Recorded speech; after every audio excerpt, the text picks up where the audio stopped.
السلام عليكم ورحمة الله.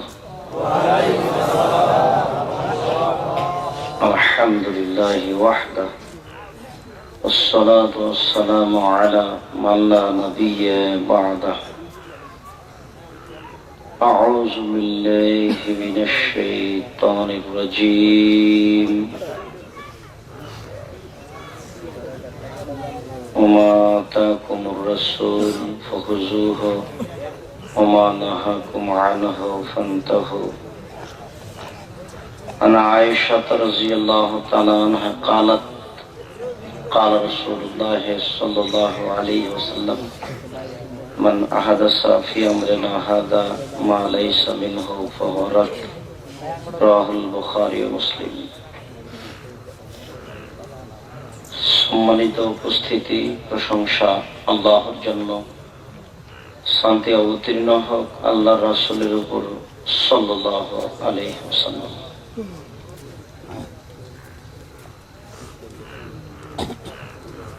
মানুষ জানে না আল্লাহর শক্তি কত। মানুষ আল্লাহকে জানার চিনার প্রয়োজন মনে করে না, অথচ আল্লাহ তাআলা বলছেন ওমা খালাকতুল জিন্না ওয়াল ইনস ইল্লা লিয়াবুদুন, আমি আমার ইবাদত করার জন্যই মানুষ এবং জিনকে সৃষ্টি করেছি। মানুষ যদি আল্লাহকে চিনত, জানত, তাহলে মানুষ আল্লাহর ইবাদত করত। মানুষ এখন পৃথিবীতে বসবাস করছে পশু প্রাণীর মতো।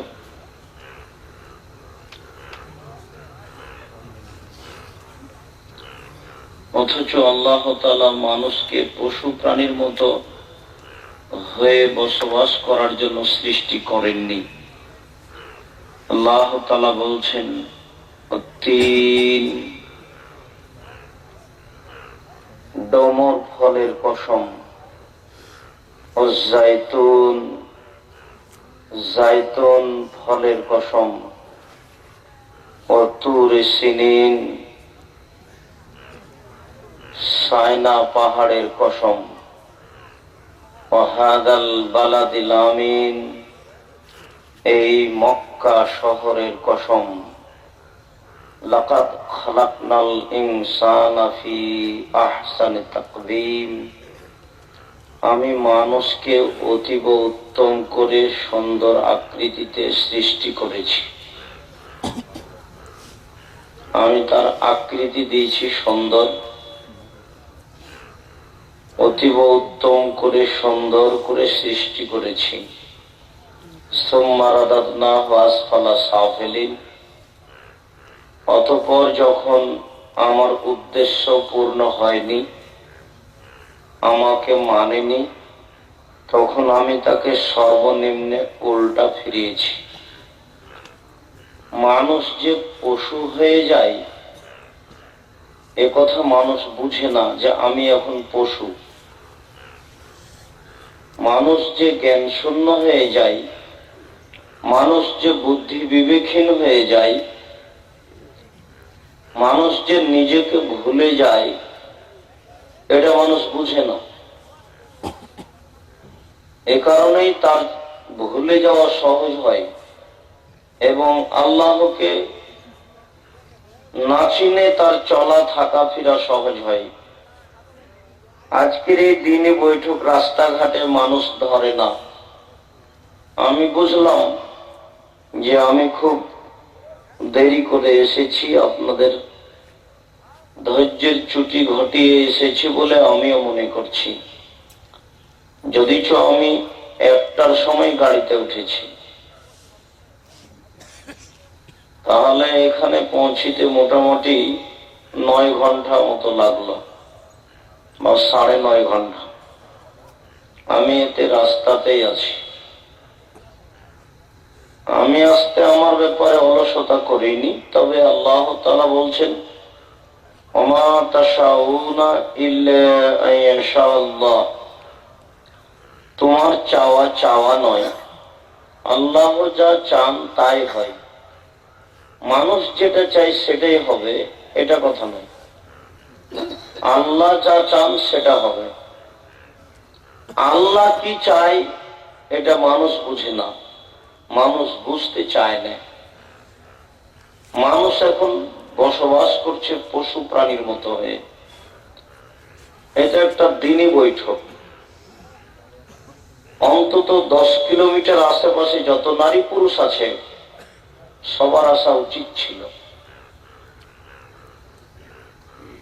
মানুষ এখন খেলতামশা, গান বাজনা, অন্যায় অবিচার, অশ্লীল কাজ, জেনা ব্যভিচারে মত্ত থাকাটাকেই বড় মনে করছে।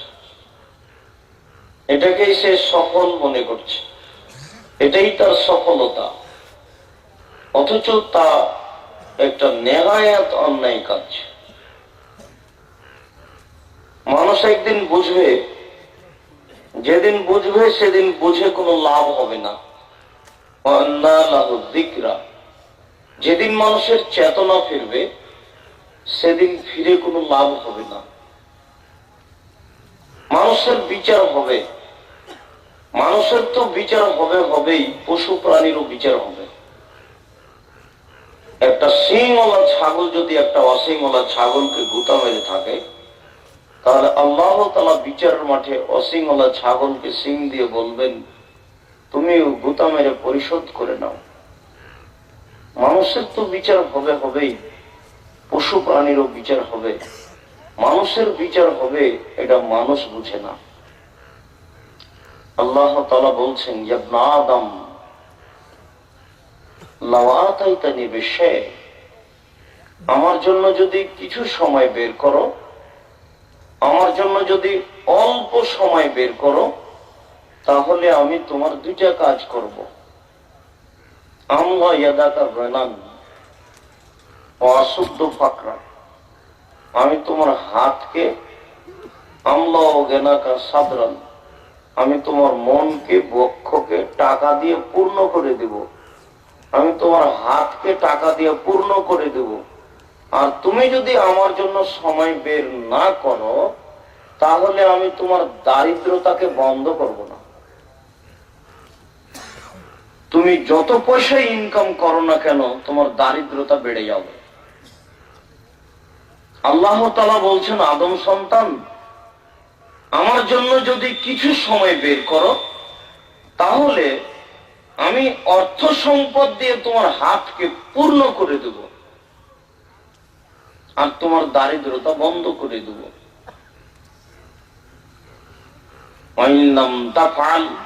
আর যদি এমনটা না করো, আমার জন্য যদি সময় বের না করো, তাহলে আমলা ইয়াদাকা শুগলান, তোমার হাতকে আমি ব্যস্ততা দিয়ে পূর্ণ করে দেব।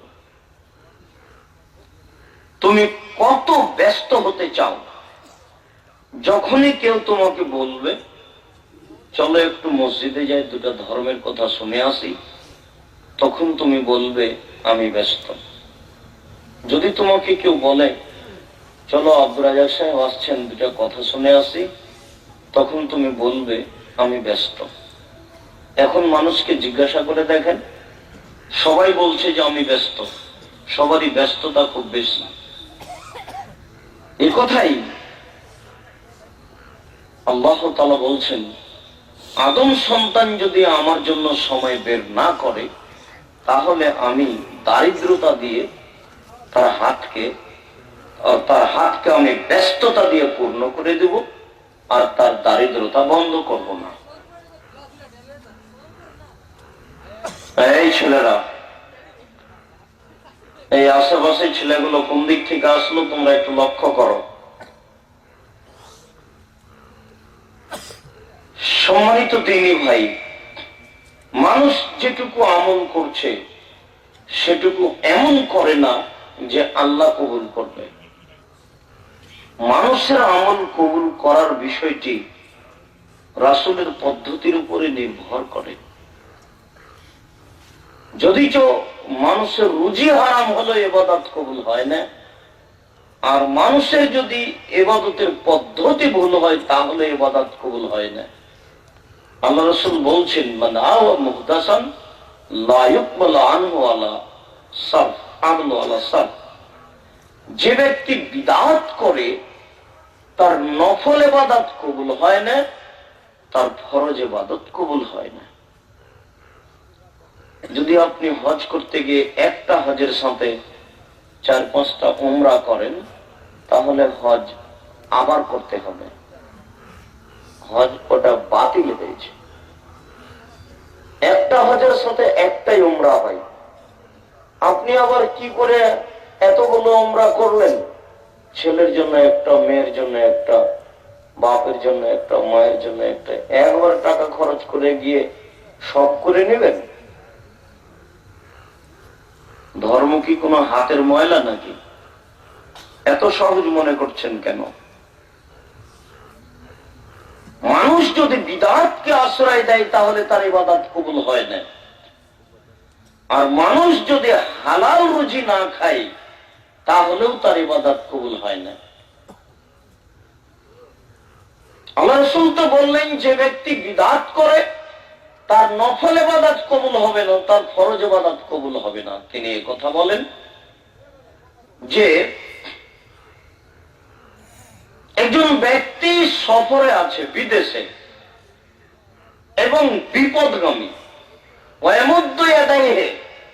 এরপরে হাত তুলে আল্লাহর দরবারে প্রার্থনা করছে যে আমি বিপদে, তুমি আমাকে উদ্ধার করো।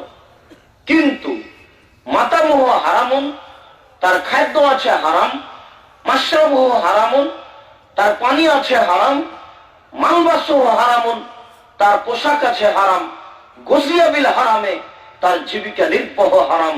আন্না ইস্তাজাবু লাহু, তার দোয়া কি করে কবুল হতে পারে? যদি পোশাক হারাম থাকে ইবাদত কবুল হবে না, যদি খাদ্য হারাম থাকে ইবাদত কবুল হবে না, যদি পানি হারাম থাকে ইবাদত কবুল হবে না। মানুষ যদি 200 টাকা দিয়ে একটা কাপড় কিনে, 199 টাকা আছে বৈধ, আর 1 টাকা আছে ওই ধান বিক্রি করা যেই ধানের ওসর বের করা হয়নি। 199 টাকা হচ্ছে বৈধ টাকা, আর 1 টাকা ওই ধান বিক্রি করা টাকা যে ধানের ওসর বের করা হয়নি। এই 200 টাকা দিয়ে একটা কাপড় কিনা হয়েছে, এই কাপড়টা যতদিন তার শরীরে থাকবে ততদিন তার ইবাদত কবুল হবে না বলে আল্লাহর নবী উল্লেখ করেছেন। তিনি বলেন, লা ইয়াদখুলুল জান্নাতা জাসাদ গুযিয়া বিল হারাম, ওই শরীর জান্নাতে যাবে না যেই শরীরে হারাম খাদ্য আছে। কুল্লু লাহমিন নাবাতা মিনাস সাবাত কানাতিন নারু আওলা বিহি, যেই শরীর হারাম উপায়ে বড় হয় সেই শরীর জান্নাতে যাবে না।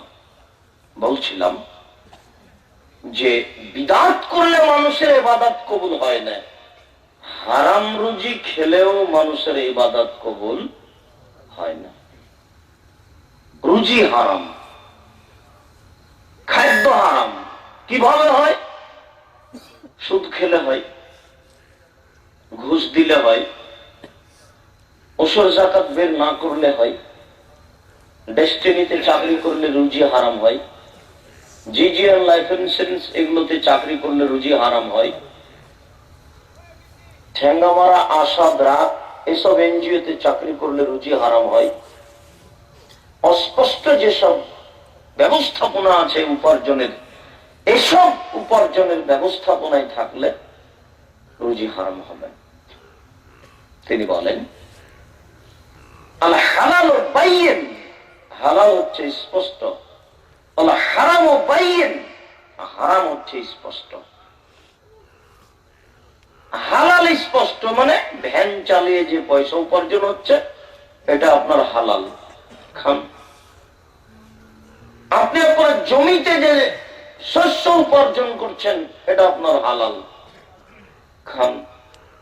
যদিচ মানুষ এখন হজ করতে যেতে চাইলে অনেকে জমি বিক্রি করে যেতে চাচ্ছে, জমি আবার যেটুকু নিজে কিনেছে সেটুকু বিক্রি করবে না, তাতে তার সন্দেহ আছে। বাপের পৈতৃক সম্পত্তি যেটুকু পেয়েছে সেখান থেকে বিক্রি করে হজ করতে যেতে চাই। তার মানে সে এটা খুব ভালো বুঝে যে হারাম টাকা হলে হজ কবুল হবে না। কিন্তু এটাও বোঝা প্রয়োজন ছিল যে হারাম খাদ্য থাকলে ইবাদত কবুল হয় না। হজও একটি ইবাদত, হজ কবুল হবে না এই জন্য বৈধ টাকার প্রয়োজন। ইবাদত করলে বৈধ টাকার প্রয়োজন নেই, এ কথা বুঝলো কেন মানুষ?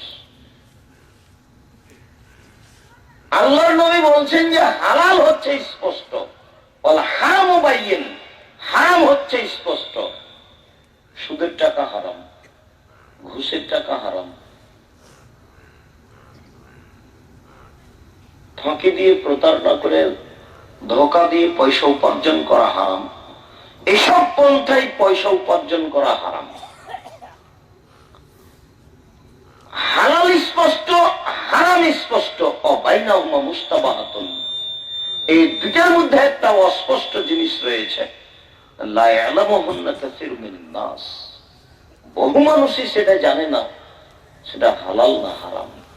যেটা হালাল এবং হালালের মাঝে আছে, হালাল এবং হারামের মাঝে আছে, এটা একটা খাদ্য, এটা অস্পষ্ট। 1 মিনিট ধরে নিলাম, এই ছেলে শোনো, আমি বলেছি তোমার ডেস্টিনির চাকরি হারাম, তোমার ডেস্টিনির ব্যবসা হারাম। আর এক হুজুর বলেছেন হালাল। তো এটা কি স্পষ্ট হলো না মধ্যে পড়ে গেল?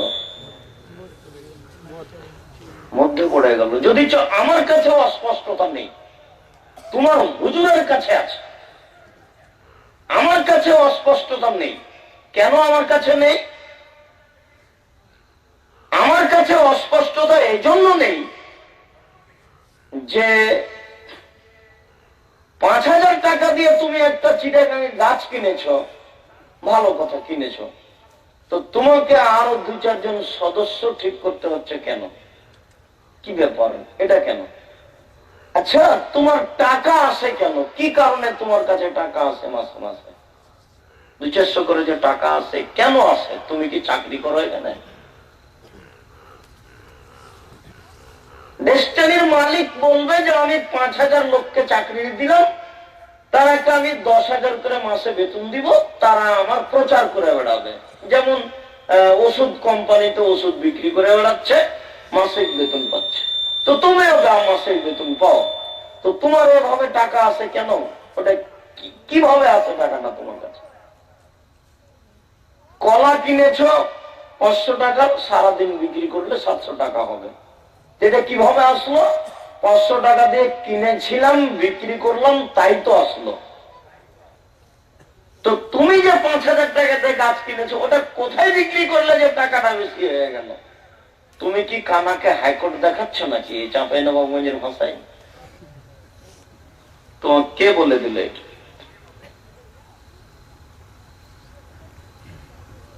তোমাকে সতর্ক করার জন্য আরেকটা বাক্য সামনে বলে আমরা যাচ্ছি। সেটা হচ্ছে রাসূল সাল্লাল্লাহু আলাইহি ওয়াসাল্লাম বলছেন যে সন্দেহ থেকে বেঁচে থাকতে হবে কারাই, ওমান ওয়াকা ফি শুবহাতে ওয়াকা ফিল হারামে। যে সন্দেহের মধ্যে পড়লো সে হারামের মধ্যে পড়লো। যার চূড়ান্ত সিদ্ধান্ত নেই সেটা চূড়ান্ত হারাম, যার চূড়ান্ত সিদ্ধান্ত নেই সেটা চূড়ান্ত হারাম, যেটা চূড়ান্ত সিদ্ধান্ত নেই সেটা চূড়ান্ত হারাম। আল্লাহ রাসূল বলছেন সন্দেহ থেকে বেঁচে থাকতে হবে কারাই, একটা রাখালের মতো। ইয়ারা হাওলাল হিমা, যে রাখালটি আইলে গরু চালাচ্ছে। আইল বুঝেন কি? আইল বুঝেন আপনারা? যে লোকটি আইলে গরু চালাচ্ছে, ইউসেক সম্ভাবনা রয়েছে আয়াত তাফিহে গরুতে ধানে মুখ দিতে পারে। যেহেতু গরুতে ধানে মুখ দিতে পারে, এই জন্য তুমি গরু আইলের পাশে চড়ায় না। এখনো বুঝতে পারেননি? আল্লাহ নবী বলছেন যে তোমরা গরু আইলে চড়ায় না। গরু আইলে চড়ালে কি সম্ভাবনা আছে? কোন সময় ধানে গরুতে মুখ দিতে পারে। এই জন্য তুমি গরু আইলে নিয়ে যায় না, রাখালকে। জি, আইনকে। ও আচ্ছা, শুকরিয়া, জাযাকাল্লাহ খান। বলছিলাম যে রাসূল সাল্লাল্লাহু আলাইহি ওয়াসাল্লাম বলছেন, একটা রাখাল যেমন আইলে গরু চড়া থেকে বেঁচে থাকে, কেন? সম্ভাবনা রয়েছে গরুতে ধানে মুখ দিতে পারে। অতএব তুমিও অস্পষ্ট উপার্জন করা থেকে বেঁচে থাকো, সেটা হারাম হতে পারে। হারাম উপার্জন করো না, হারাম থেকে তুমি বেঁচে থাকো। মানুষ বিদআত করলে ইবাদত কবুল হয় না মর্মে আল্লাহ তাআলা কঠোর কঠিন ভাবে বলছেন। আল্লাহ তাআলা বলছেন, ইয়া আইয়ুহাল্লাযীনা আমানু আতিউল্লাহ ওয়া আতিউর রাসূল ওয়া লা তুবতিলু আমালাকুম। হে মানুষ, তোমরা আল্লাহকে মান্য করো, রাসূলের আনুগত্য করো, ওয়া লা তুবতিলু আমালাকুম, তোমাদের আমলকে বাতিল করো না। তিনটি বাক্য।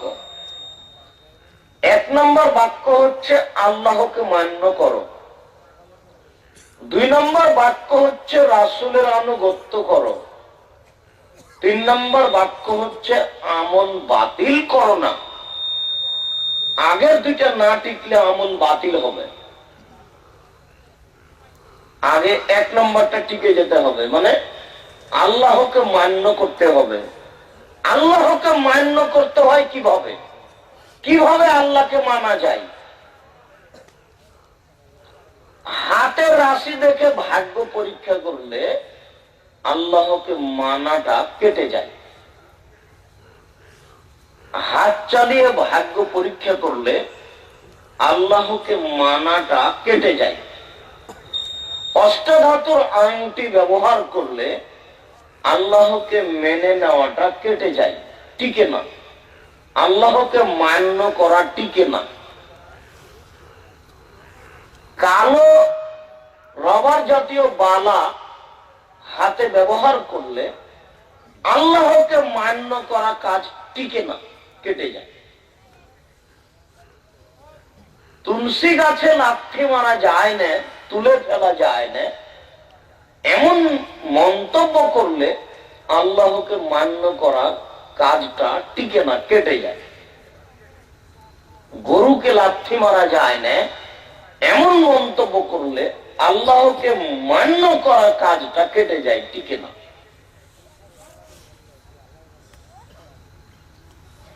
ড্রাইভার ভালো তাই গাড়ি অ্যাক্সিডেন্ট হলো না, এই কথা বললে আল্লাহকে মান্য করা কাজটা কেটে যায়। ডাক্তার ভালো তাই বাচ্চা বেঁচে গেল, এই কথা বললে আল্লাহকে মান্য করার কাজটা কেটে যায়, টিকে না। জন্মদিবস পালন করলে টিকে না। মৃত্যু দিবস পালন করলে আল্লাহকে মান্য করা কাজটি টিকে না, কেটে যায়। 26শে মার্চ, 16 ডিসেম্বর, 21শে ফেব্রুয়ারি, 1 বৈশাখ, 31 নাইট, এসব দিন দিবসগুলি মানলে আল্লাহকে মান্য করার কাজটি কেটে যায়। শিখা চিরন্তন, শিক্ষা অনির্বাণ, এগুলো মানলে আল্লাহকে মেনে নেওয়ার কাজটা কেটে যায়।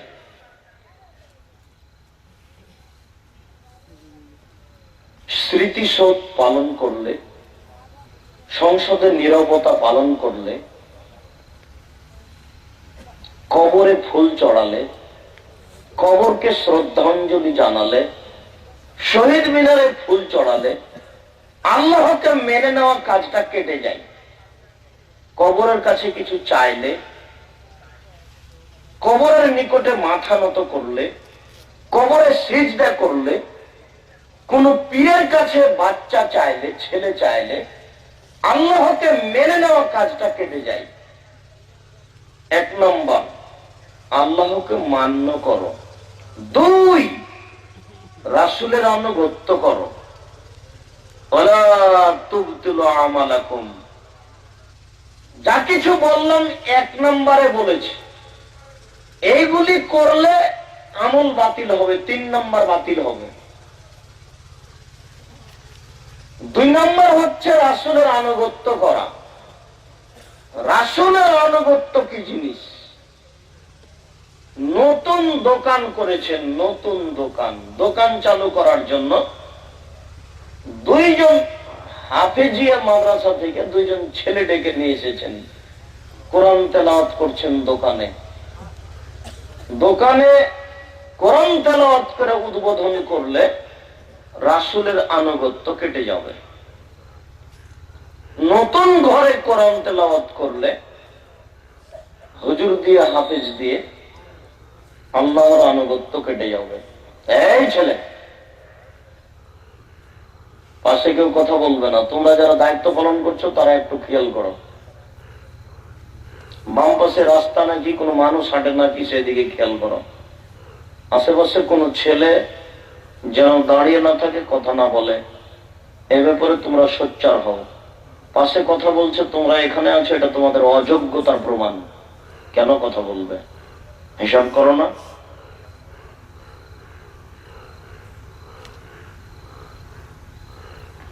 এমনিতেই যারা আমরা এখানে এসেছি কষ্ট করে, বাড়ি থেকে আসেনি, বাড়িতে আছে, তারা মূর্খতার পরিচয় দিয়েছে, তারা উপেক্ষা করেছে, তাদের বিচার হবে, হবেই, আজ হোক আর কাল হোক।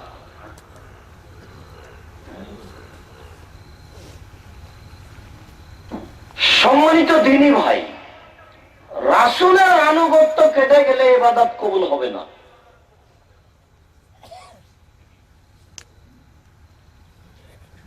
নামাজে দাঁড়ানোর সময়তে যদি 2 জনের মাঝে ফাঁকা থাকে তাহলে নামাজ কবুল হবে না। 2 জনের মধ্যে ফাঁকা বন্ধ করতে হবে। নামাজে দাঁড়িয়ে যদি একজন আগে থাকে একজন পিছে থাকে, আধ হাত, 1 হাত, 10 আঙ্গুল, 2 আঙ্গুল, তাহলে ইবাদত কবুল হবে না। এতে রাসূলের আনুগত্য কেটে যায়।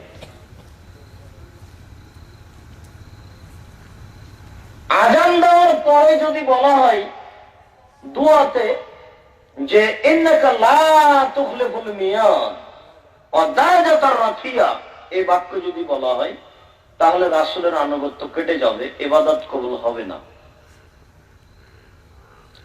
যোহর, আসর, মাগরিব, এশা, ফজর এসব সালাতের পূর্বে যদি বলা হয় নাওয়াইতু উসাল্লি 4 রাকাতিন লিজোহরে, জোহরের সালাতের 4 রাকাত নিয়ত করছি, এ মর্মে যদি কোনো বক্তব্য বা মন্তব্য পেশ করা হয় তাহলে ইবাদত কবুল হবে না, এতে রাসূলের আনুগত্য টিকে না।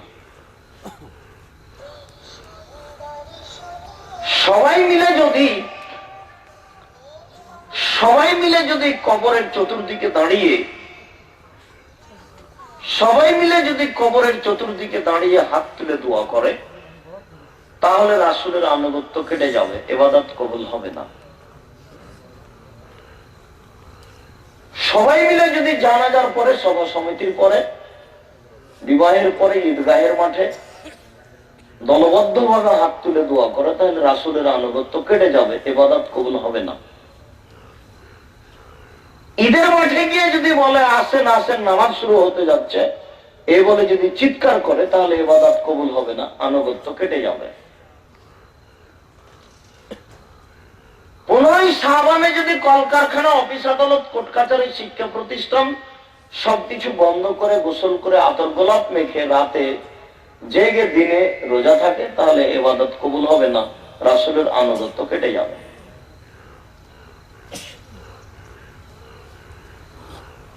মানুষ মারা গেছে এই জন্য 3 দিন পরে বা 4 দিন পরে বা 40 দিন পরে যদি খাওয়ার অনুষ্ঠান করে তাহলে রাসূলের আনুগত্য কেটে যাবে, ইবাদত কবুল হবে না।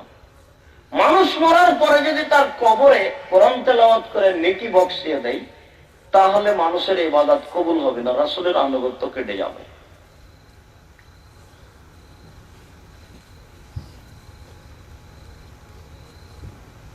এদেশের মাটিতে রাসূলকে উপেক্ষা করার অসংখ্য কাজ রয়েছে।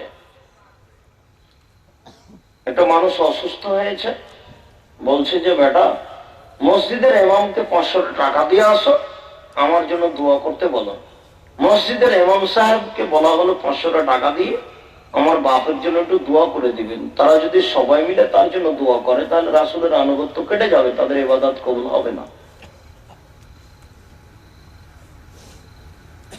একটা লোক অসুস্থ হয়েছে, যায় এই লোকটার পাশে যদি কোরআন তেলাওয়াত করা হয়, সূরা ইয়াসিন পড়া হয়, তাহলে তার ইবাদত কবুল হবে না, এতে রাসূলের আনুগত্য কেটে যাবে।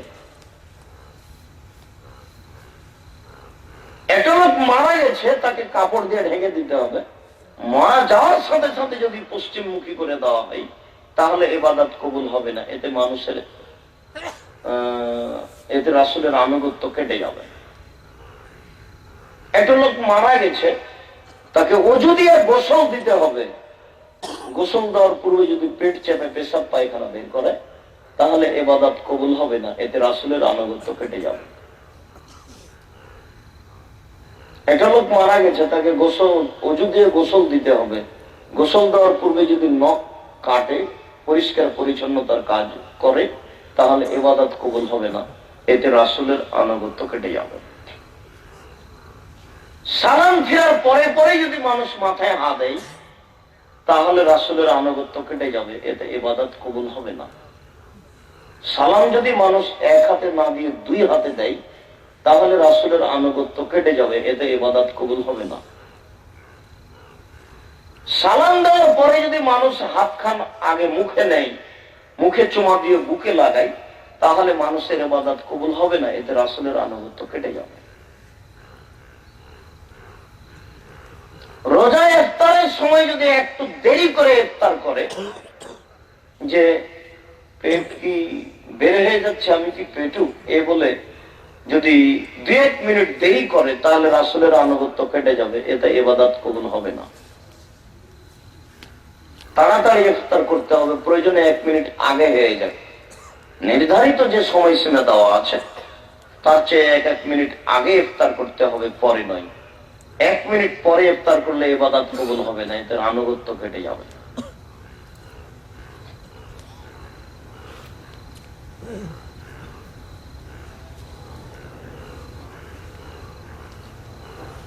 রমজান মাসে আযান ছাড়া মানুষকে ঘুম থেকে জাগানোর যে কোনো পদ্ধতি অবলম্বন করলে রাসূলের আনুগত্য কেটে যাবে, ইবাদত কবুল হবে না। সেটা আযান বলুক, কোরআন মাজিদ তেলাওয়াত করুক, বা মুখে ডাকুক, বা বাজনা বাজাক, বা সাইরিন বাজাক, যে কোনো পদ্ধতি অবলম্বন করলে ইবাদত কবুল হবে না, এতে রাসূলের আনুগত্য কেটে যাবে।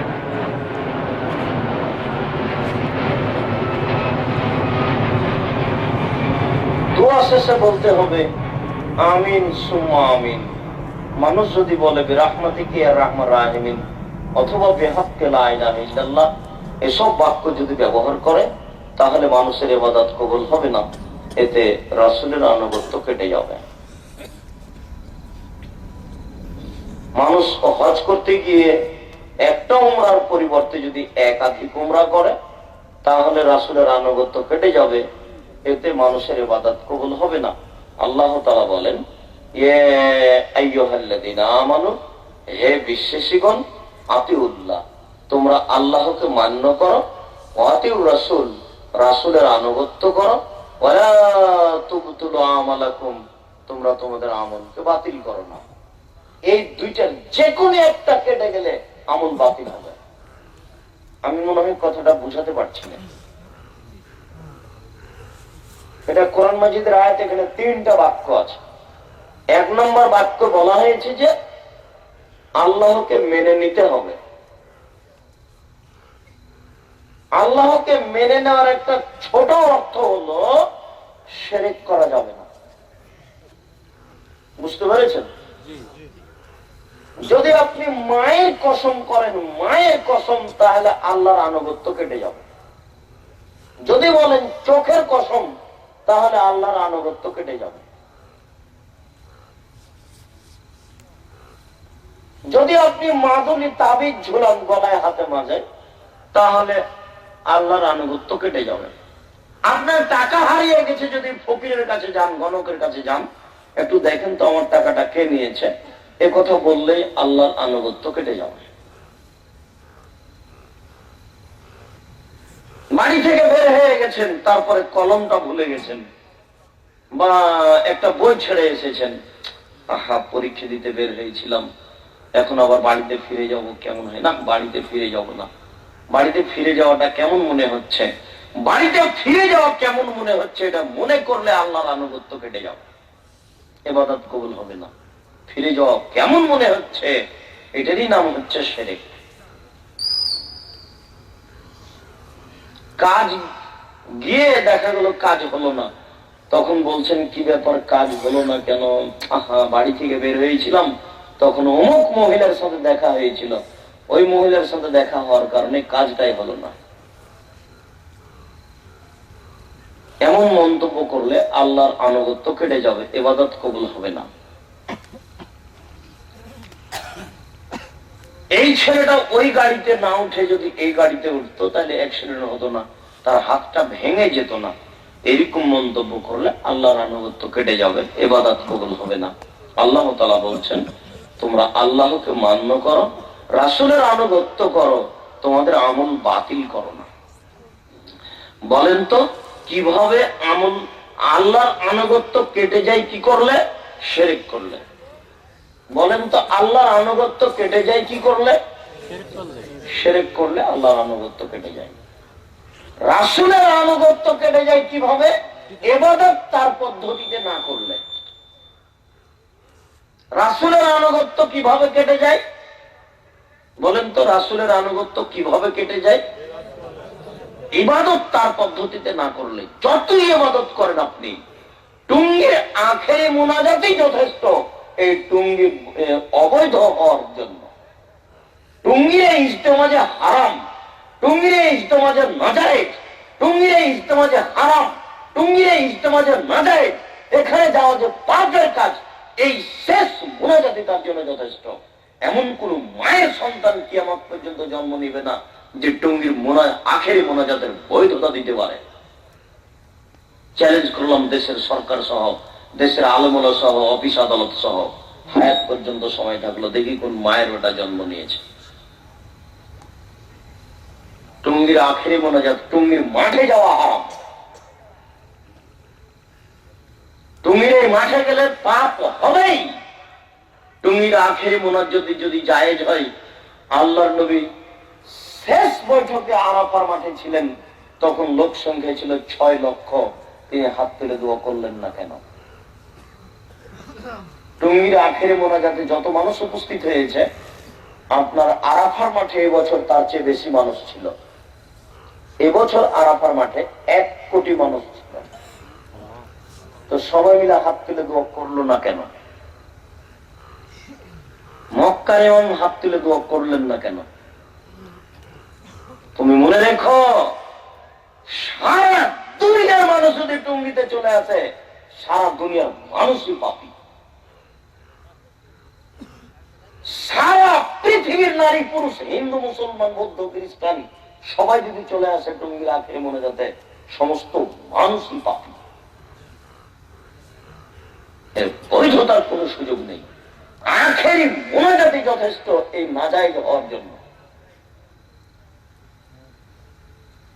আখেরি মোনাজাত করতে হবে, প্রেম প্রীতির কথা বলতে হবে, বিবাহ পড়াতে হবে, জেনা করতে হবে, এই সময়তে সব কবুল হয়ে যাবে। হ্যাঁ, সারা বছর অকাম ঘটে এসে এখানে হাত তুলে দোয়া করলে সব মাপ হয়ে যাবে। ধর্ম কি হাতের ময়লা? ধর্ম কি আল্লাহ মানুষের হাতে দিয়ে দিয়েছে? বিচার আচার, কবরের বিচার এবং জাহান্নামের বিচার সবকিছু মানুষের হাতে। লা তামলিকু নাফসুন লিনাফসিন শাইআ ওয়াল আমরু ইয়াওমাইযিন লিল্লাহ। বিচারের মাঠে এমন একদিন মাঠ, যেদিন কোন মানুষের কোন কাজে আসবে না, এর নাম বিচারের মাঠ। মানুষ জানে না বিচারের মাঠ কাকে বলে। আল ইয়াওমা লা তামলিকু নাফসুন লিনাফসিন শাইআ ওয়াল আমরু ইয়াওমাইযিন লিল্লাহ। বিচারের মাঠ এমন একটা মাঠ, যেদিন কোন মানুষের কোন কাজে আসবে না।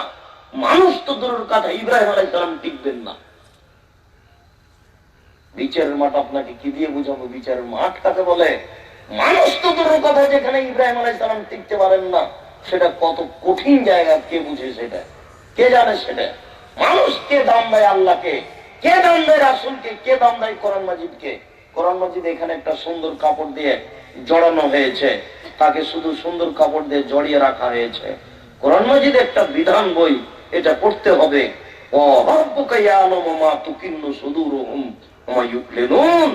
আপনার প্রতিপালক জানেন, আপনি যা অন্তরে গোপন রাখেন, যা প্রকাশ করেন। এরকম বাক্য কে পড়বে, কে বুঝবে? তিনি ছাড়া কোনো মাবুদ নেই। লাহুল হামদু ফিল উলা ওয়াল আখিরাহ, প্রশংসা তার শুরুতে, প্রশংসা তার শেষে। ওয়ালাহুল হুকমু ওয়া ইলাইহি তুরজাউন, ফয়সালা তারই চূড়ান্ত। পৃথিবীর সকল মানুষকে তারই কাছে ফিরে যেতে হবে। এসব কোরআন মাজিদ কে পড়বে, কে বুঝবে?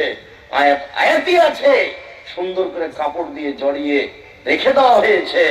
স্ত্রীকে যদি বলা হয়, আমি যদি বলি যে ভাই আপনি একটু আপনার বাড়ি থেকে কোরআন মাজিদটা এনে দেন তো, তখন আপনার স্ত্রী একবারে কাপড়ের সাথে হাতে কাপড় জড়িয়ে সম্মান করে কোরআন মাজিদ ধরে। কোনদিন কেউ পড়ে না।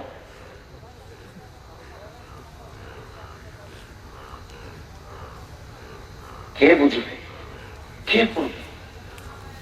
সব ধান্দাবাজ। জন্মের আগে থেকে নার্সারিতে ছেলেকে পড়াবে সেটা ভাবছে,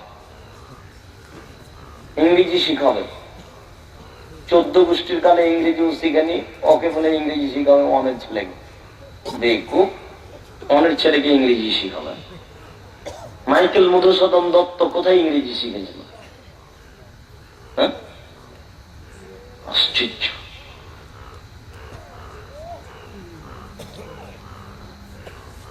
মানুষ বোকা হয়ে গেলে এরকমই হয়। বিদ্যা যখন উঠে যায় তখন এইভাবে উঠে যায়। কই কেউ তো পড়া প্রয়োজন মনে করে না, অথচ আল্লাহ তাআলা বলছেন আর রহমান আল্লামাল কোরআন।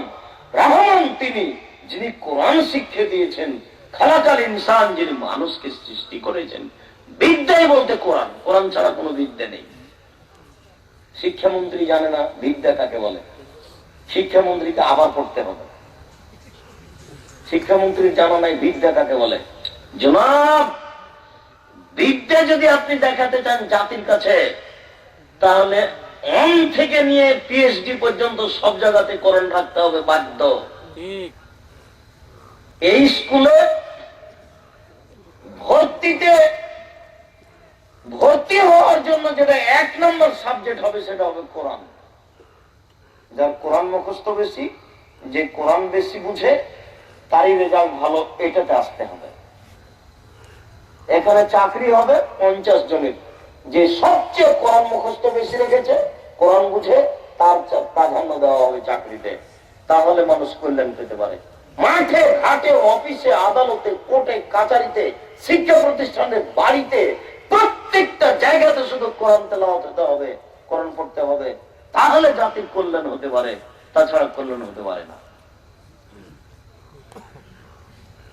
কি বুঝেন? এই যে একটা পাতা এখানে আমি বের করলাম, আল্লাহ তাআলা বলছেন, আপনি কি বুঝেন? ফাইজা জাআতুহুমুল হাসানাতু ক্বালু লানা হাযিহি ওয়া ইন তুসিবহুম সাইয়্যাতুন ইয়াতাইয়ারু বিমূসা। মূসা আলাইহিস সালামের লোকেরা খুব বদ ছিল। ওরা বলছে যদি বৃষ্টি হয়ে যায়, ভালো কিছু হয়ে যায়, তখন তারা বলতো এটা আমাদের ফল, এটা আমরা ভালো মানুষ তাই ফল।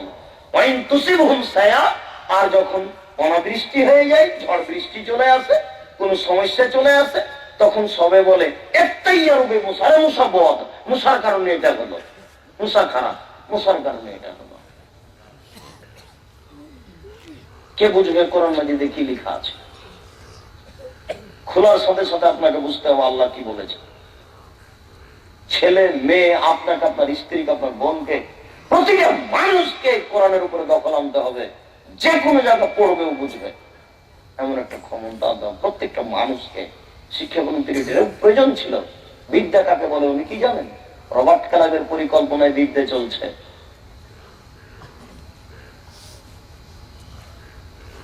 আল্লাহকে মান্য করুন, রাসূলের আনুগত্য করুন, তাহলে ইবাদত টিকবে, তাছাড়া টিকবে না। কেউ বুঝে না আল্লাহকে মান্য করা কি আর রাসূলের আনুগত্য করা কি। এদেশের নেতা নেত্রী, নারী পুরুষ কেউ বুঝে না, একজন সামান্য হুজুর তো সব প্রায় 3 নম্বর শ্রেণীর হুজুর।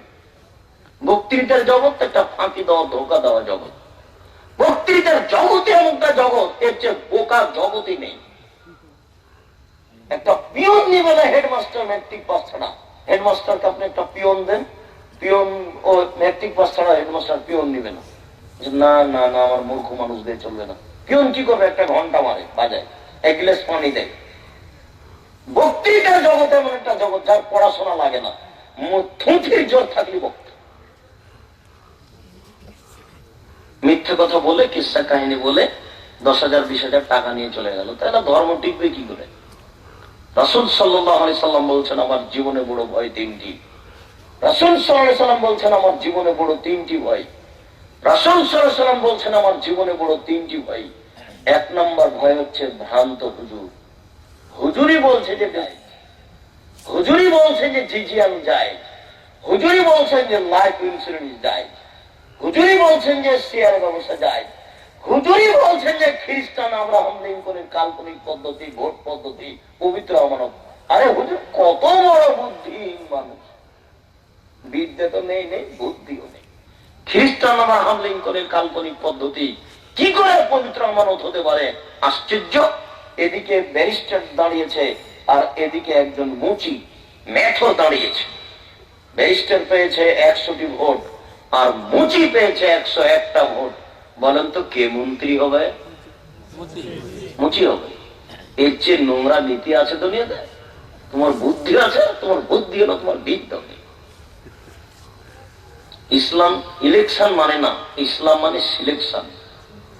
ইসলাম ইলেকশন মানে না, ইলেকশন হচ্ছে খ্রিস্টান আব্রাহাম লিঙ্কনের কাল্পনিক পদ্ধতি, আর সিলেকশন হচ্ছে নবীর পদ্ধতি। নেতা নির্বাচন করতে হবে, এদেশের 10 জন বড় পণ্ডিত, বিদ্যা রাখে, বুদ্ধি রাখে, এরকম পণ্ডিত এক জায়গাতে বসে একজনকে নেতা নির্বাচন করবে, এটা হলো সিলেকশন। আবু যার গেফারি বলে গেছিলেন আল্লাহর নবীর কাছে নেতা হতে। আবু যার গেফারি যে বলছেন আল্লাহর নবী আমাকে একটু আমাদের এলাকার একটু নেতা করে দেন না। আবু যার গেফারি খুব পরহেজগার মানুষ, যার পিছনে জান্নাত ঘুরে বেড়াচ্ছে। আপনি জান্নাত নেবেন সেই জন্য ব্যস্ত, আবু যার গেফারির পিছনে জান্নাত ঘুরে। আবু যার গেফারি রাদিয়াল্লাহু তাআলা আনহু আল্লাহর নবীকে গিয়ে বলছেন যে আমাকে একটু নেতা করে দেন না আমাদের এলাকা। তখন আল্লাহ রাসূল বলছেন আবু যার নেতৃত্ব খুব কঠিন মানব কাজ, তোমার হবে না, যে তুমি পারবা না। নেতৃত্ব খুব কঠিন কাজ, তুমি পারবা না, তোমার নেতা হওয়া হবে না। তুমি বুঝো না এটা।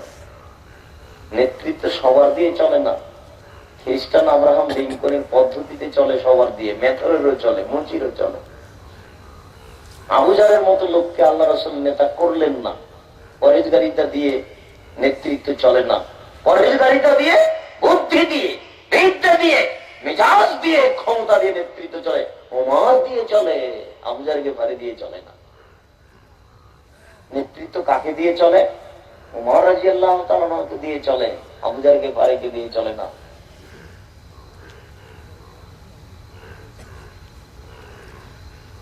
সম্মানিত দ্বীনী ভাই, আল্লাহ তাআলা বলছেন ওমা আতাকুমুর রাসূল ফাখুযুহু ওমা নাহাকুম আনহু ফান্তাহু। রাসূল যা দিয়েছেন তা তোমরা গ্রহণ করো, তিনি যা নিষেধ করেছেন তা বর্জন করো। কিছু করতে হলে দেওয়া থাকতে হবে। আপনি বলছেন যে এই গরুটা জবাই করব, কিভাবে? বিসমিল্লাহ আল্লাহু আকবার। কেন? নবী এটা বলেছেন। আপনি এখন অন্য একটা বলতে পারবেন না, ইন্নি ওয়াজহাত ওয়াজহিয়া লিল্লাযী ফাতারাস সামাওয়াতি কিভাবে এগুলো বলতে পারবেন না। এটা চলবে না। গরুটা জবাই করার পরে ছেড়ে রাখতে হবে 5-10 মিনিট, এমনি পড়ে থাক। জবাই করার পর পরে আপনি আপনি গলা দিয়ে একেবারে ভিতরে ছুরিটা ঢুকে দিলেন কেন? 10 মিনিট পড়ে থাক, তারপরে অত আপনার ব্যস্ততা তাড়াহুড়া লেগে গেল কেন? ফলে তার ইনসান আজুলা। মানুষকে সৃষ্টি করা হয়েছে ব্যস্ততা দিয়ে, মানুষকে সৃষ্টি করা হয়েছে তাড়াহুড়া দিয়ে। মানুষ খুব ব্যস্ত।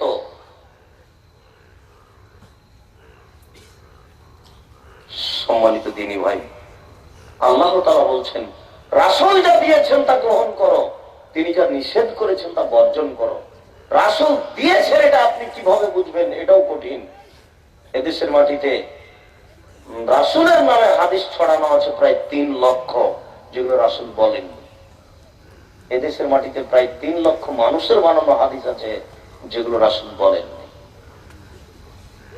আয়েশা রাদিয়াল্লাহু তাআলা আনহা বলেন রাসূল সাল্লাল্লাহু আলাইহি সাল্লাম বলেছেন মান হাদাসা ফি আমরিনা হাযা মা লাইসা মিনহু ফাওয়ারাদ। আমার শরীয়তে কেউ যদি নতুন কাজ করে সেটা যদি আমার শরীয়তের অন্তর্ভুক্ত না হয় তাহলে তা হবে পরিত্যাজ্য। আল্লাহুম্মা সাল্লি আলা সাইয়্যিদানা মাওলানা নবিয়ানা মুহাম্মদ, এগুলো দুরূদ কিনা দেখতে হবে, এগুলো দুরূদ নয়। বালাগাল ওলা বিকামালিহি কাসাফাত দুজা বিজামালিহি হাসানাত জামিউ খিসালিহি সাল্লু আলাইহি ওয়া আলিহি। আল্লাহকে সন্তুষ্ট করার জন্য রাসূলের এই সঙ্গীত এই নামে বলা যাবে না, এই দুরূদ চলবে না। একটাই দুরূদ আছে, দুরূদে ইব্রাহিম, এছাড়া আর কোন দুরূদ চলে না। সাহাবীগণ বলছেন যে আপনি যে বারবার বলছেন যে আমার উপরে দুরূদ পড়ো, আমার উপরে দুরূদ পড়ো, আমার উপরে দুরূদ পড়ো, তা আপনাকে তো আমরা সালাম দিতে জানি, আপনার উপরে দুরূদ পড়বো কিভাবে সেটা তো জানি না। তখন আল্লাহ রাসূল বলে যে কুলু, তোমরা বলো আল্লাহুম্মা সাল্লি আলা আল্লাহুম্মা বারিক আলা, যার নাম দুরূদে ইব্রাহিম। আল্লাহুম্মা সাল্লি আলা সাইয়্যিদানা মাওলানা নবিয়ানা মুহাম্মদ, ইয়া আল্লাহ ইয়া হাবিব আল্লাহ, এসবগুলো যে বলছে অযথা। তারপরে যে আল্লাহ আল্লাহ আল্লাহু নানান ভাবে নোংরা পদ্ধতিতে জিকির করছে, এগুলো হচ্ছে আপনার নতুন কাজ। শরীয়ত সবাই মিলে বসে জিকির করছে, জিকিরের এক এক জায়গায় এক এক রকম পদ্ধতি। বহু মানুষ জিকিরে, তাদের আবার ইবাদত করা লাগে না, রাতের অন্ধকারে জিকির করলেই হয়। রাতের অন্ধকারে জিকির চলবে না, ইবাদতই করতে হবে। এই জিকির না যায়, এই জিকির হারাম, এই জিকির বিদআত, এই জিকির ইবাদত কবুল হবে না। এই জিকির করলে মানুষ মুসলমান থাকে না। রাসূল সাল্লাল্লাহু আলাইহি সাল্লাম বলেন মান আমিলা আমালান লাইসা আলাইহি আমরুনা ফাহুয়া রাদ্দুন, কেউ যদি কোনো আমল করে সেই আমলের উপরে যদি আমার নির্দেশনা না থাকে তাহলে সে আমল বাতিল, সে আমল পরিত্যাজ্য, সে আমল কবুল হবে না। আবু হুরায়রা রাদিয়াল্লাহু তাআলা আনহু বলেন রাসূল সাল্লাল্লাহু আলাইহি ওয়াসাল্লাম বলেছেন কুল্লু উম্মতি ইয়াদখুলুনাল জান্নাহ ইল্লা মান আবা, সব মানুষই জান্নাতে যাবে তবে যে আমাকে মানে না। সব মানুষই জান্নাতে যাবে তবে যে আমাকে মানে না। কিলা মানাবা ইয়া রাসূলুল্লাহ, কে অস্বীকার করে আপনাকে? আল্লাহ রাসূল বললেন মানা তানি দাখালাল জান্নাহ ওয়া মানাসানি ফাকাদ আবা, যে আমার আনুগত্য করে সে আমাকে মানলো, যে আমার নাফরমানি করলো সে আমাকে অস্বীকার করলো, যে আমার আনুগত্য করলো না, যে আমার নীতিকে মানলো না, সে আমার আনুগত্য করলো না। ওকিয়া আহলে হাদিস বলে, যেই বলে ফাঁসির মঞ্চে যেতে রাজি আছি, জোরে আমিন বলবই, এর নাম আনুগত্য? ফাঁসি হয়ে গেল চুপে আমিন বলবো না। চুপে আমিন বলার দুনিয়াতে কোনো হাদিস নাই, ধীরে বলার একটা হাদিস আছে, জয়ীফ হাদিস, এভাবে বলতে হবে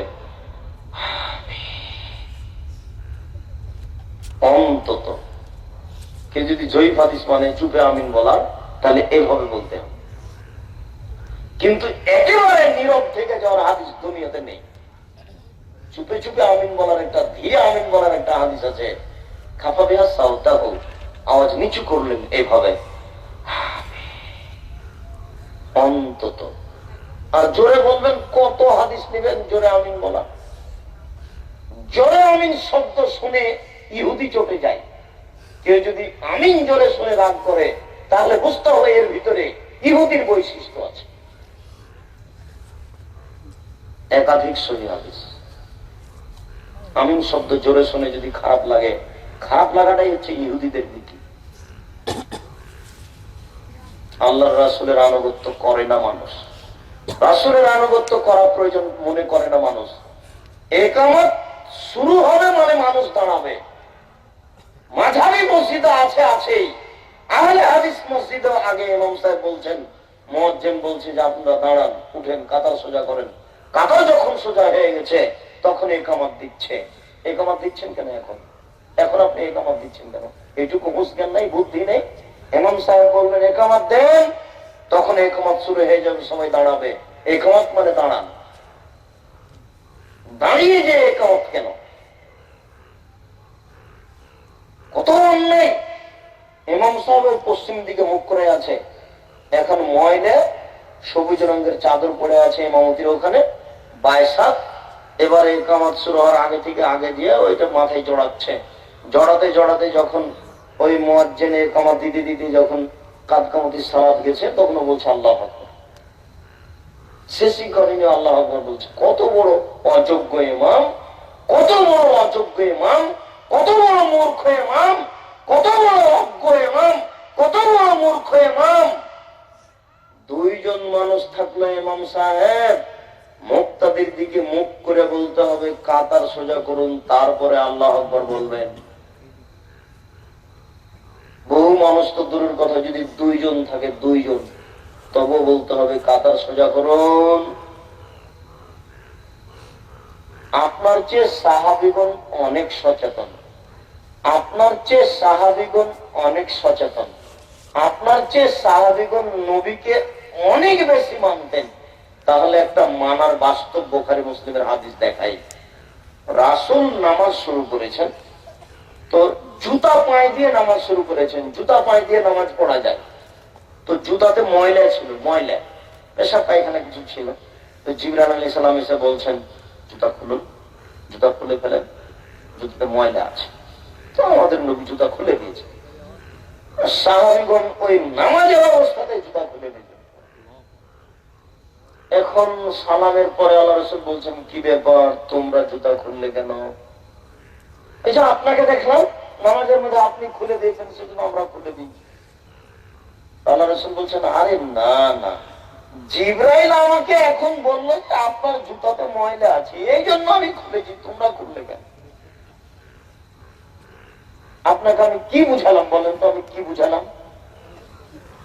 আনুগত্য দেখালাম, বলা লাগেনি। তাহলে তারা কত সচেতন!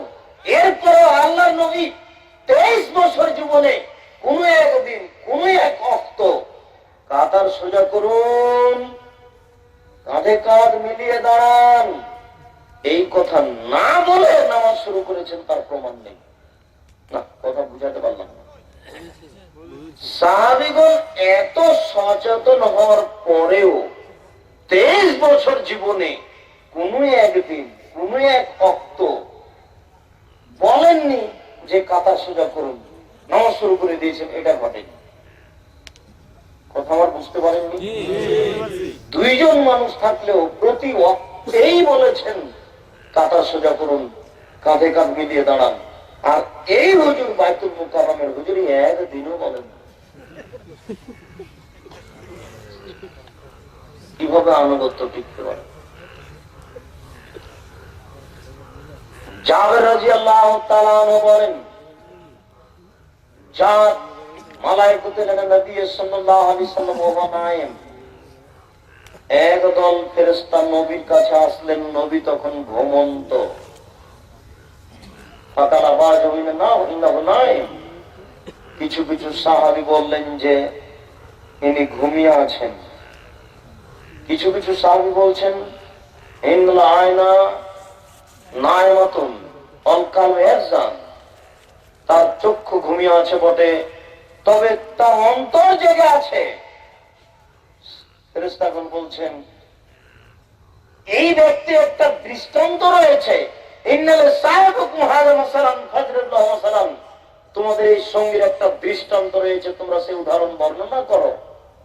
তখন সাহাবীগণ ফেরেশতাগণ কিছু বললেন যে তিনি ঘুমন্ত, কিছু বললেন না তিনি ঘুমিয়ে আছে, তবে চোখ ঘুমিয়ে আছে, অন্তর জেগে আছে, কিছু বললে বুঝবে।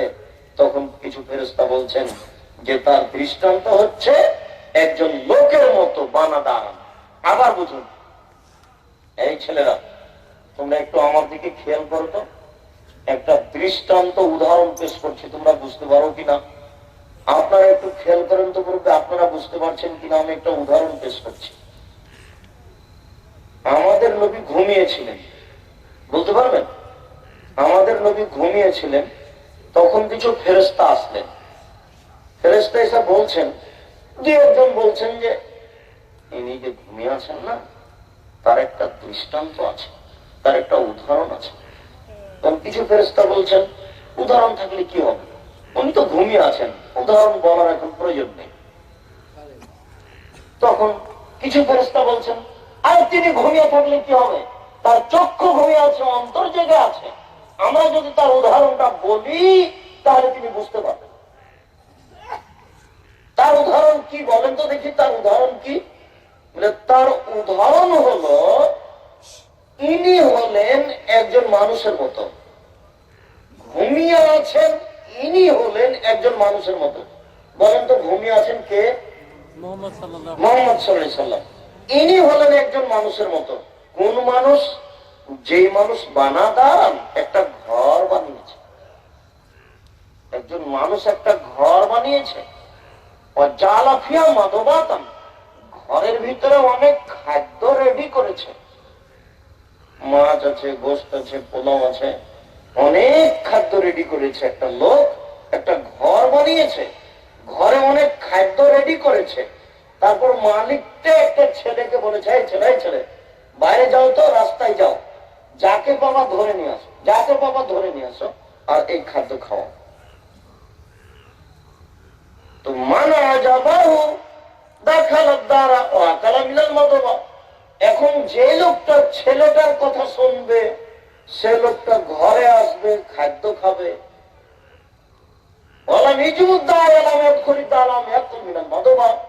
যে লোকটা ছেলেটার কথা শুনবে না, সে ঘরে আসবে না, সে খাদ্য খাবে না।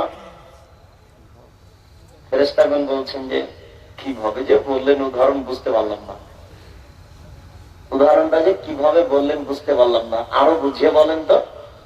তখন বাকি ফেরেশতা বলছেন, আরে শোনেন, ঘরটা হলো জান্নাত। ঘরটা কি? ঘরটা হলো জান্নাত। আর যিনি ডেকে বেড়াচ্ছেন উনি হচ্ছেন মুহাম্মদ সাল্লাল্লাহু আলাইহি ওয়াসাল্লাম। যেই ব্যক্তি মুহাম্মাদের কথা শুনবে, সে ব্যক্তি জান্নাতে চলে আসবে, খাদ্য খাবে। আর যে ব্যক্তি মুহাম্মাদের কথা শুনবে না, সে ঘরে আসবে না, খাদ্য খাবে না। তাহলে ঘরটা হলো জান্নাত, আর যিনি ডেকে বেড়াচ্ছেন তিনি হলেন মুহাম্মদ সাল্লাল্লাহু আলাইহি ওয়াসাল্লাম। মুহাম্মাদুন ফারকুন বাইনান নাসে, মুসলমান এবং কাফের মধ্যে পার্থক্যকারী হচ্ছেন মুহাম্মদ সাল্লাল্লাহু আলাইহি ওয়াসাল্লাম। মুহাম্মদকে মানে যারা, তারা হলো মুসলমান, মুহাম্মদকে মানে না যারা, তারা হলো কাফের। খোলাখুলি কথা। এবার শোনেন আরেকটা। আনাস রাদিয়াল্লাহু তাআলা আনহু বলেন, জাওয়াত সালাসাতু রাহাতিন ইলান নবী সাল্লাল্লাহু আলাইহি সাল্লাম, তিনজন লোক নবীর নিকটে আসলেন। অহম ইয়াসালুনা আন ইবাদাতিন নবী সাল্লাল্লাহু আলাইহি সাল্লাম, তারা রাসূলের ইবাদত সম্পর্কে জানতে চায়। তারা বলছে এসে যে একটু রাসূলের ইবাদতটা বলেন তো। ওই সময় রাসূল বাড়িতে ছিলেন না, হয়তো আয়েশা রাদিয়াল্লাহু তাআলা না বলেছেন বা কেউ বলেছেন, হ্যাঁ রাসূল রাতে তাহাজ্জুদ পড়তেন 8 রাকাত, ঘুমিয়ে থাকতেন, মাঝে মধ্যে সিয়াম পালন করতেন, এরকম। তো তারা রাসূলের ইবাদত শুনে তারা বলছে যে না, হবে না, কান্নাহুম তাকাল্লুহা, রাসূলের সময় ইবাদত আমাদের করে হবে না, আমাদের বেশি করতে হবে। কেন? ইন্নাল্লাহা কাদ গাফারাল্লাহু লাহু মা তাকাদ্দামা মিন যামবিহি ওয়া মা তাআখারা। আরে রাসূলের তো আগের পাপও ক্ষমা, পরের পাপও ক্ষমা। রাসূলের কোনো পাপই নেই, আমাদের পাপ আছে। রাসূলের সমান ইবাদত করলে কি হবে? রাসূলের চেয়ে বেশি করতে হবে। বুঝতে পারলেন না মনে হয়? তিনজন মানুষ রাসূলের বাড়িতে এসেছিলেন, তখন রাসূল বাড়িতে ছিলেন না। তো বাড়িতে যারা আছে তারাকে জিজ্ঞাসা করেছেন, একটু ইবাদত সম্পর্কে বলেন তো। আয়েশা রাদিয়াল্লাহু তাআলা বলেছেন ইবাদত হচ্ছে এই এই এই। তখন তারা তিনজন বলছেন, না না না, হবে না, এইভাবে ইবাদত করে আমাদের হবে না, রাসূলের সমান ইবাদত করে আমাদের হবে না। কেন হবে না বলেন তো? রাসূলের সমান ইবাদত করলে কেন হবে না? এই জন্য যে রাসূলের আগের পরের সব পাপ ক্ষমা। আমাদের তো আর ক্ষমা হয়নি, আমাদের একটু বেশি করতে হবে। ফাকালা আহাদুহুম, তিনজনের একজন বলছে আম্মা আনা ফাউসাল্লি লাইলা আবা, আমি সারা রাত তাহাজ্জুদ পড়ব। একজন বলছে রাসূল তাহাজ্জুদ পড়েন রাত 2টায় উঠে, 10টাতে ঘুমিয়ে যান, 2টায় উঠেন, 4 ঘন্টা ঘুমিয়ে থেকে তাহাজ্জুদ পড়েন। আমাদের ওটা হবে সারা রাত নামাজ পড়বো? অকালাখার আনা আসুন নাহার অস্তের। দ্বিতীয় জন বলল প্রতিদিন রোজা থাকবো, সিয়াম পালন করব, একদিন ছাড়বো না।